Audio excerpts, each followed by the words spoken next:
Hello students, मैं Kanchan. I am faculty of sure success global school. यहाँ पे मैं क्लास 4 को हिंदी पढ़ाने जा रही हूँ। यहाँ पे हिंदी का चैप्टर 2 है चिकित्सक, सारस और बत्तख। यहाँ पे बहुत पुरानी बात है, एक चिकित्सक था, वह शल्य चिकित्सा में अत्यंत कुशल था। बहुत पुरानी बात है, एक चिकित्सक था और वह शल्य चिकित्सा में बहुत ज़्यादा कुशल था। एक बार वह पक्षियों के बाजार से गुजर रहा था। उसकी नज़र एक सुंदर सारस और बत्तख पर पड़ी। एक बार वह क्या किया, पक्षी बाजार से गुजर रहा था, उसकी नज़र एक सुंदर सारस और बत्तख पर पड़ी। उसने उन दोनों को खरीद लिया। वह उन दोनों को अपने चिकित्सालय में पालने लगा और उसको वो खरीद लिया और अपने चिकित्सालय में पालने लगा। रोगियों को देखने के बाद जो भी समय बचता उसे वह उन पक्षियों के साथ खेलने में बिताता और रोगियों को देखने के बाद जो समय बचता था उसको उसके साथ खेलने में बिताता था। एक दिन चिकित्सक की दृष्टि सारस और बत्तख की टांगों पर पड़ी और एक दिन क्या हुआ, चिकित्सक की दृष्टि सारस और बत्तख की टांगे पर पड़ी तो उसे कुछ अजीब सा लगा और उसको कुछ अजीब लगा। उसने ध्यान दिया कि सारस की टांगे तो आवश्यकता से अधिक लंबी है लेकिन बत्तख की बहुत छोटी है। इसी कारण दोनों का कद भी असामान्य था। वह देखा कि सारस की टांग बहुत लंबी है और बत्तख की टांग बहुत छोटी है। तो वो क्या हुआ, वो सोचा कि इसी से इन दोनों का कद जो है वो असामान्य है। क्यों ना दोनों की ऊंचाई एक जैसी कर दी जाए। चिकित्सक हमेशा सोचता लेकिन कैसे यह समझ नहीं पाता और यह चीज़ वो हमेशा सोचता था लेकिन वो ये चीज़ कर नहीं पाता था। एक दिन चिकित्सक को एक उपाय सूझा। उसने सारस की लंबी टांगों को काट कर आधा कर दिया और काट कर अलग किए गए हिस्से को बत्तख की टांगों से जोड़ दिया। एक दिन चिकित्सक को एक उपाय सूझा कि वो क्या किया, सारस की टांगों को काट करके बत्तख की टांगों से जोड़ दिया। कुशल शल्य चिकित्सक होने के कारण उसने इस कार्य में जरा भी परेशानी नहीं हुई और वह एक अच्छा चिकित्सक था। इससे उस कार्य में उसको बिल्कुल भी परेशानी नहीं हुई। वह सारस और बत्तख की ऊंचाई एक जैसी हो गई और फिर क्या हुआ, सारस और बत्तख की ऊंचाई जो थी वो एक जैसी हो गई। चिकित्सक उन्हें देखता और खुश होता। चिकित्सक क्या करता, उन्हें देखता और खुश होता। लेकिन दोनों पक्षी उदास रहने लगे। पहले जैसे वे खूब हष्ट पुष्ट थे वहीं अब वे काफी दुबले पतले हो गए।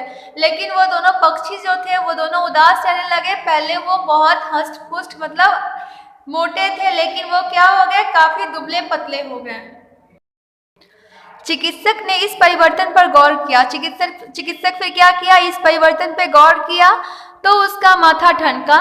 उसने दोनों पक्षियों से पूछा, क्या तुम दोनों एक समान ऊंचाई पाकर खुश नहीं हो? और वो जब चिकित्सक ने इस परिवर्तन को देखा तो उस दोनों पक्षियों से पूछा, क्या तुम अपने इस ऊंचाई को पाकर खुश नहीं हो? सारस ने कहा, कैसे खुश रह सकते हैं, कहिए। आपने तो हमें घोर विपत्ति में डाल दिया है। सारस बोला कि कैसे खुश रह सकते हैं, आपने तो हमें घोर विपत्ति में डाल दिया, मतलब बहुत भारी टेंशन में डाल दिया।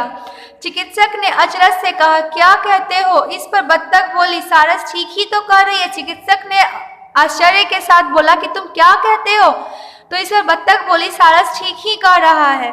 आपने हमारी ऊंचाई तो बराबर कर दी लेकिन प्रकृति ने हम दोनों को जो गुण दिए हैं उन्हें आप एक समान कैसे करेंगे? बत्तख बोला कि आपने तो हमारे ऊंचाई को एक समान कर दिया लेकिन हमारे अंदर प्रकृति ने जो गुण दिया है उसको आप एक समान कैसे करेंगे? मैं तैरने वाली चिड़िया हूँ, बत्तख बोलती है, मैं तैरने वाली चिड़िया हूँ लेकिन लंबी टांगे के कारण अब न तैर पाऊंगी न ही झुककर कीड़े मकोड़े को खा पाऊंगी और मैं पानी में घंटों खड़ा रहने वाली पक्षी हूँ मगर अब खड़ा रहना कठिन है। शिकार नहीं कर पाने की वजह से मैं शीघ्र ही मर जाऊंगी, सारस ने कहा। सारस भी अपने प्रॉब्लम को बोला चिकित्सक से और बत्तख भी अपने प्रॉब्लम को बोला चिकित्सक से। फिर दोनों पक्षियों की बातें सुनकर चिकित्सक को अपनी गलती का एहसास हुआ। फिर क्या हुआ, चिकित्सक को अपनी गलती का एहसास हुआ। वह समझ गया कि प्रकृति के नियमों के विरुद्ध कार्य करने से हानि के अलावा कुछ नहीं हो सकता है। वह समझ गया कि प्रकृति के नियमों के विरुद्ध कुछ करने से कुछ नहीं हो सकता है। वह झेपते हुए बोला, सचमुच मुझसे बहुत बड़ी भूल हो गई। मुझे समझना चाहिए था कि यह कि एक का अंग दूसरे को लगा भर देने से दोनों प्राणी एक समान नहीं हो सकते। आखिर प्रकृति के अपने नियम भी तो हैं। वो बाद में समझा जब उन दोनों का पैर काट दिया था, तब वो सोचता है कि मैंने गलती किया, मुझे ऐसा नहीं करना चाहिए था।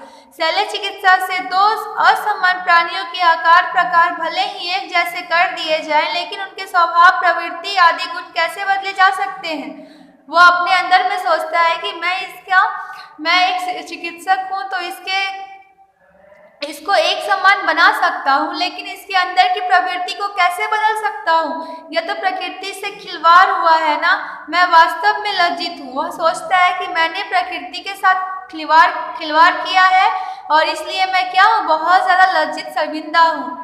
चिकित्सक को पछताते देख सारस और बत्तख ने एक साथ कहा, ऐसा क्यों कहते हैं। चिकित्सक जब पछता रहा था तो सारस और बत्तख ने उनसे कहा कि आप ऐसा क्यों कहते हैं, भूल तो हर आदमी से होती है। अरे आदमी ही क्यों, हम पक्षी भूल नहीं करते क्या। और वो बोलता है कि आदमी ही क्यों, हम पक्षी भूल नहीं करते क्या।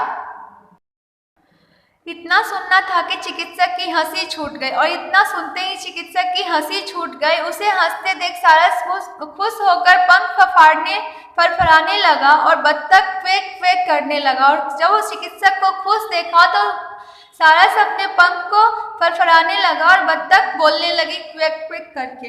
फिर चिकित्सक अपनी हंसी दबाते हुए बोला, तो क्या तुम दोनों ने मुझे माफ कर दिया। चिकित्सक की बात सुनकर सारस ने उसे सांत्वना दी और चिकित्सक जी, आप इतने दुखी क्यों हो रहे हो। सच्चे मन से पछताने वाले को तो ईश्वर भी क्षमा कर देते हैं, फिर हम क्या है। जब चिकित्सक पछता रहा था तो उस पक्षी चिड़िया ने उनको बोला कि सच्चे मन से पछताने पे ईश्वर भी माफ कर देता है, तो हम चिड़िया क्या हैं। एकदम ठीक, बत्तख बीच में ही बोल पड़ी। और एकदम ठीक बत्तख बीच में बोली, देखिए आप तो पढ़े लिखे हैं, फिर भी अरे आपने तो हमारे प्राण बचाए हैं। आप हमें नहीं खरीदते तो कोई मारकर खा जाता, यहाँ हम सुरक्षित तो हैं। ठीक है। बत्तख की नई सोच से चिकित्सक की अचरज के साथ खुशी भी हुई। उसने कहा, जी चाहता है तुम दोनों को गले लगा लूं।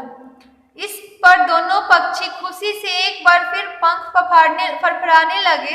दूसरे ही दिन चिकित्सक ने शल्य क्रिया से दोनों पक्षियों को पहले जैसा बना दिया। अब चिकित्सक के साथ सारस और बत्तख भी प्रसन्नता से रहने लगे। ठीक है।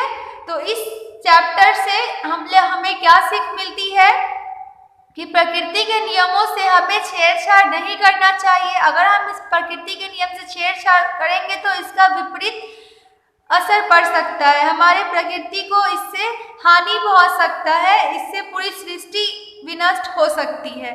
ठीक है। यहाँ पे जो शब्दार्थ दिया गया है उसको आप लोग याद कर लेना, और अभी हम लोग इसके क्वेश्चन आंसर को देखेंगे। सबसे पहले यहाँ पे है मौखिक प्रश्न। ठीक है। मौखिक प्रश्न है ये। यहाँ पे है, चिकित्सक ने पक्षी बाजार से क्या क्या खरीदा, तो क्या क्या खरीदता है, सारस और बत्तख। सारस और बत्तख कहाँ पाले गए, चिकित्सालय में। चिकित्सक ने किसकी टांगे को काटकर आधा कर दिया, सारस की। सारस और बत्तख की ऊंचाई बराबर करके क्या चिकित्सक उनका प्राकृतिक गुण बदल पाया, नहीं।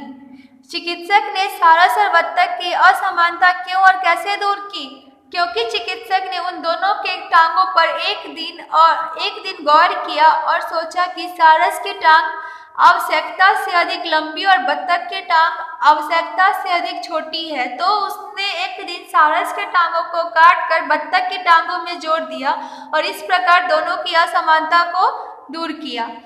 शल्य क्रिया से एक जैसी ऊंचाई पा लेने के बाद भी सारस और बत्तख प्रसन्न क्यों नहीं थे। सारस और बत्तख को प्रकृति द्वारा जो गुण मिला था वो अलग था, क्योंकि बत्तख तैरने वाली चिड़िया थी और सारस अपनी लंबी टांग की वजह से वे दोनों तैर नहीं पाते।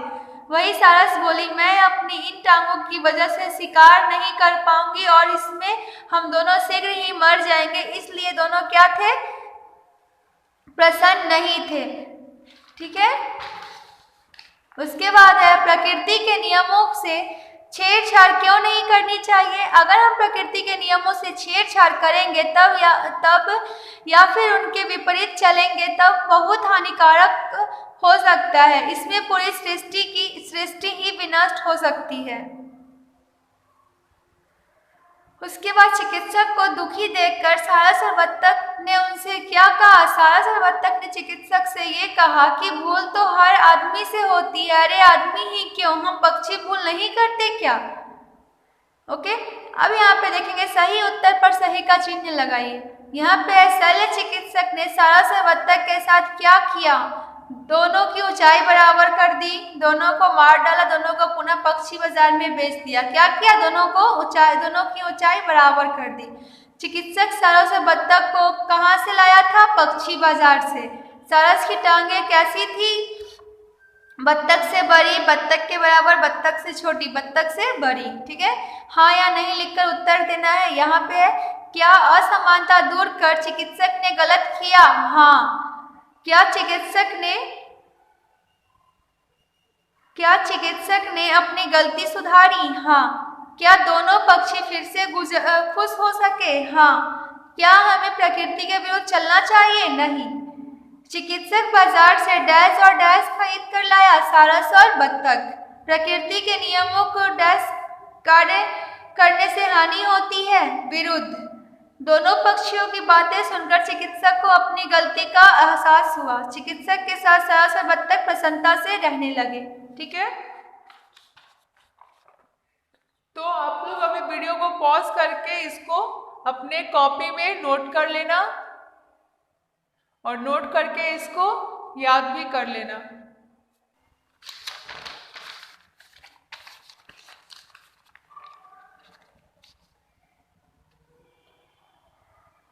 Okay, thank you for watching this video.